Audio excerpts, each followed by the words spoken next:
Hey guys, in this video I will show you how you can fix Steam is currently in offline mode. So without further ado, let's get started. First of all, what I suggest you to do here is to simply restart your computer. Just restart it and look if the problem persists. Still, if the problem persists, then what you need to do here is completely close Steam. So press X.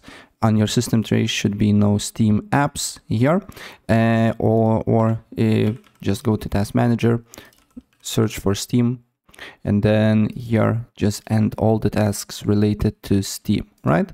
So as you can see here, now it should close, and this task, and if I search for Steam now, as you can see here, there is no task left. And then just reopen Steam. And after you relaunch the Steam, it should work. But still, if you are in offline mode, then just press on the Steam icon on the top left, then press go online, right? And then now, as you can see here, my Steam is online, in online mode, right? So yeah, that's pretty much it. And if I help you out, please press like button and subscribe for more. Take care. Bye.